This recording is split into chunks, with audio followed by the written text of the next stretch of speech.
S இன்னைக்கு வீடியோவில் நம்ம ஒரு சிம்பிளான நெக் டிசைன் தான் வந்து பார்க்க போகிறோம். ஃபஸ்ட்டு வந்து நெக்லைன் வந்து ட்ரா பண்ணிக்கோங்க. அது வந்து நம்மளோட குர்த்தி பழைய குர்த்தியை வச்சு நீங்கள் நெக்லைன் ட்ரா பண்ணிக்கோங்க. அடுத்தது பார்த்திங்க அப்படின்னா டிசைனு இது மாதிரி தான் நம்ம ஃபஸ்ட்டு பென்சிலில் ட்ரா பண்ணிக்கணும். நான் வந்து ஒவ்வொரு சைடும் ஒவ்வொன்று ட்ரா பண்ணிக்கிறேன். அப்போ தான் வந்து 2 சைடும் வந்து ஈவனாக வந்து நம்ம போடுவோம். இப்போ பார்த்திங்க அப்படின்னா லைன் வந்து ட்ரா பண்ணியாச்சு. இப்போ நெக்ஸ்ட்டு இந்த லைனில் நம்ம டிசைன் போட்டுக்கலாம். நான் வந்து குட்டி குட்டியாக வந்து ஒவ்வொரு குட்டி குட்டியாக ஒரு பெட்டல் மாதிரி ட்ரா பண்ணிக்கிறேன். இதே மாதிரி தான் ஃபுல்லாகவே வந்து போட்டுக்கணும். இதுக்கு நான் வந்து ஒவ்வொன்றிலையும் 5 போட்டிருக்கேன். அடுத்து வர கொஞ்சம் இன்க்ரீஸ் பண்ணிக்கலாம். இதுக்கு வந்து 7 போட்டிருக்கேன். அடுத்தது வந்து 9 போட்டுக்கலாம். அடுத்தது பெருசாக இருக்க சென்டரில் இருக்கிறது ரொம்ப பெருசாக இருக்கும். அதுக்கு இன்னும் கொஞ்சம் இன்க்ரீஸ் பண்ணிக்கலாம்.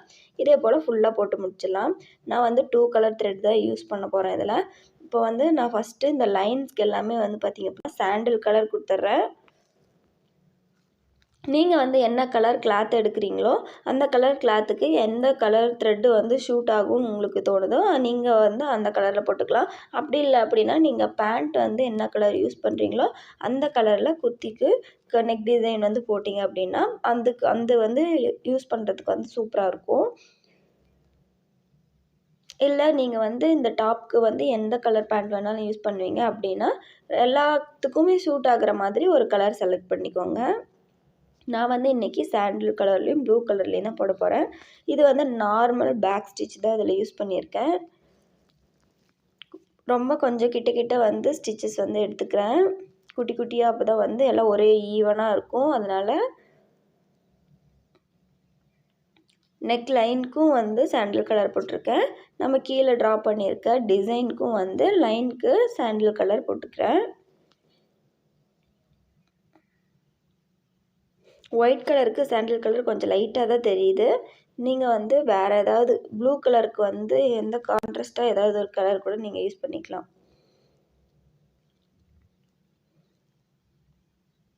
பார்த்திங்க அப்படின்னா இதே மாதிரி ஒவ்வொரு லைனுக்கு மட்டும் நம்ம பேக் ஸ்டிச் யூஸ் பண்ணிக்கலாம்.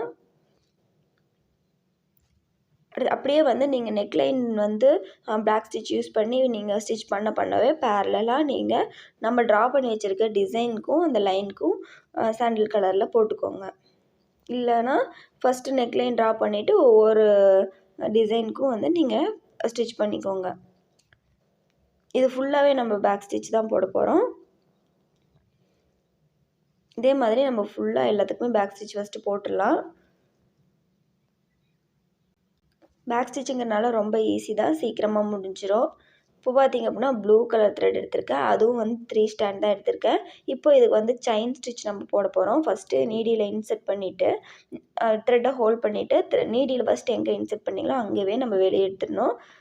நீங்கள் ட்ரா பண்ணியிருக்க லைனில் வந்து நீடியில் இன்செர்ட் பண்ணி எடுத்துக்கோங்க. இப்போ கொஞ்சம் கேப் விட்டு நீடியில் வெளியே எடுத்துக்கலாம். அப்போ தான் வந்து செயின் ஃபார்ம் ஆகும், இல்லைனா பிரிஞ்சிடும். நீடியில் இன்செர்ட் பண்ண இடத்துல திரும்பவும் வைக்கணும். த்ரெட்டை ஹோல்ட் பண்ணிவிட்டு த்ரெட்டுக்கு சென்டரில் நீடியில் வெளியே எடுக்கணும். இப்போது நமக்கு செயின் கிடச்சிரும். அதுக்கு மேலே கொஞ்சம் கேப் விட்டு த்ரெட்டை வந்து வெளியே எடுத்துடலாம். இப்போ இதே மாதிரி தான் ஃபுல்லாக நம்ம செயின் போட போகிறோம். இதில் வந்து நான் 5 லைன் வந்து நான் போட்டிருக்கேன். அதனால் நமக்கு இப்போ வந்து 5 செயின் நம்ம போடணும். இதுவுமே பார்த்திங்க அப்படின்னா ஃபுல்லாகவே நான் வந்து ப்ளூ கலரில் போட போகிறேன். நீங்கள் வந்து டபுள் கலர் யூஸ் பண்ணுற மாதிரி இருந்தால் இப்போ ஃபஸ்ட்டு லைனுக்கு வந்து ப்ளூ கலர் போட்டு செகண்ட் லைனுக்கு வேறு கலர் போட்டு அடுத்தது திருப்பி ப்ளூ கலர், அடுத்தது அந்த வேறு கலர், அப்படி வந்து ஒன்று விட்டு ஒன்று வந்து வேறு கலர் போட்டிங்க அப்படின்னாலும் அது பார்க்குறதுக்கு இன்னும் அழகாக இருக்கும். இது எல்லாமே வந்து நம்மளோட க்ரியேட்டிவிட்டி தான். நமக்கு வந்து இப்படி போட்டால் அழகாக இருக்கும்னு தோணுதோ அது மாதிரி நம்ம வந்து போட்டுக்கலாம்.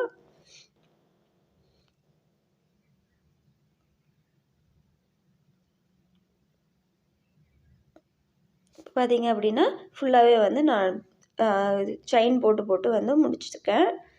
இப்போ இதே போல் தான் அடுத்ததுக்கும் நம்ம அடுத்ததுலேயே 5 லைன் போட்டு வச்சுருக்கேன். அதுக்கும் வந்து இதே மாதிரி செயின் போட்டுக்கலாம்.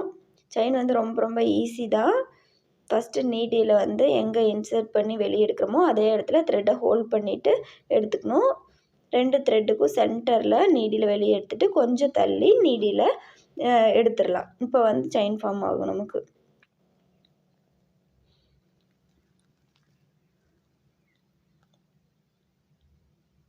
இதே மாதிரி தான் வந்து நம்ம இப்போ ஒவ்வொரு லைன் நம்ம ட்ரா பண்ணியிருக்க டிசைனுக்கும் நம்ம வந்து இது மாதிரி செயின் வந்து குட்டி குட்டியாக போட்டுக்கலாம். நான் வந்து ரொம்ப மீடியம் சைஸ் தான் போட்டிருக்கேன்.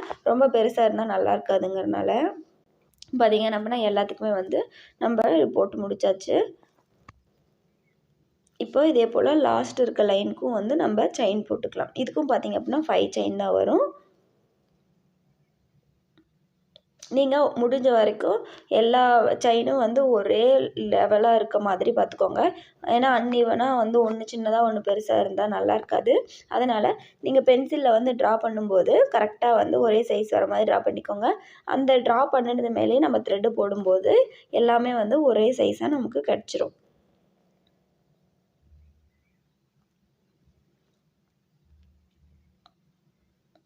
இப்போ பார்த்தீங்க அப்படின்னா ஃபுல்லாக செயின் பிடிச்சாச்சு. இந்த லாஸ்ட்டும் இந்த செயினும் வந்து அதே மாதிரி போட்டுக்கலாம்.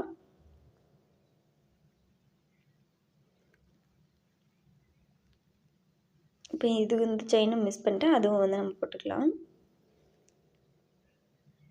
பார்த்திங்க அப்படின்னா ஃபுல்லாக நம்ம எல்லாமே போட்டு முடிச்சாச்சு. இது டிசைன் வந்து பார்த்திங்க அப்படின்னா ரொம்ப சிம்பிளான டிசைன் தான். யார் வேணாலும் ஈஸியாக நீங்கள் ட்ரை பண்ணி பார்க்கலாம். நீங்கள் ஆல்ரெடி ஸ்டிச் பண்ணியிருக்க குர்த்தியில் கூட இது மாதிரி நீங்கள் ட்ரா பண்ணி போட்டு பாருங்கள். சிம்பிளாக இருக்குது அப்படின்னா நீங்கள் இது மாதிரி ஈஸியாக போட்டுக்கலாம். இப்போ வந்து பார்த்திங்கன்னா கொஞ்சம் இது வந்து ரொம்ப வந்து சிம்பிளாக இருக்குல்ல, அதை நான் வந்து கொஞ்சம் லைட்டாக பீட்ஸ் வந்து அங்கங்கே இன்சர்ட் பண்ணுறேன். இப்போ வந்து நான் வந்து கோல்டு கலர் எடுத்திருக்கேன். ஒயிட் கலருக்கு கோல்டு கலர் தான் கொஞ்சம் நல்லா டார்க்காக தெரியும். இப்போ வந்து ஒவ்வொரு டிசைன் நம்ம லைன் ட்ரா பண்ணியிருக்கோம்ல, அந்த 2க்கும் கேப்பில் சென்டரில் வந்து ஒவ்வொரு பீட்ஸ் வந்து நம்ம இன்சர்ட் பண்ணிக்கலாம். இது வந்து நம்ம த்ரெட் இல்லாமல் ஃபுல்லாக பீட்ஸ் வச்சேவும் நிறையா வந்து டிசைன் பண்ணலாம். ஆரி மேக்ஸிமம் வந்து நிறைய பேருக்கு வந்து ஆரி தெரியாது. எல்லாமே ஹேண்ட் எம்ப்ராய்டரி அப்படின்னா ஈஸியாக போட்டுடலாம். ஆரினா வந்து அந்த நீடியில் வந்து மேனேஜ் பண்ணிட்டு த்ரெட்டை மேனேஜ் பண்ணிட்டு அது நிறைய பேருக்கு தெரியாமல் கூட இருக்கும். இல்லை இப்போல்லாம் நிறைய பேர் இன்ட்ரெஸ்ட் எடுத்து அதுவும் கற்றுக்குறாங்க. அது தெரியாதவங்க இது மாதிரி வந்து ஹேண்ட் எம்ப்ராய்டரியே வந்து நம்ம பண்ணலாம். பீட்ஸை வச்சும் பண்ணலாம், த்ரெட்டை வச்சும் பண்ணலாம். நான் இன்னொரு நெக் டிசைன் வந்து ஃபுல்லாகவே பீட்ஸ்லேயே எப்படி வந்து போடுறதுன்னு காமிக்கிறேன். பார்த்திங்கன்னா நம்மளோட சிம்பிளான ஒரு நெக் டிசைன் வந்து ரெடி ஆகிடுச்சு. நீங்களும் இது மாதிரி வந்து ட்ரை பண்ணி பாருங்கள்.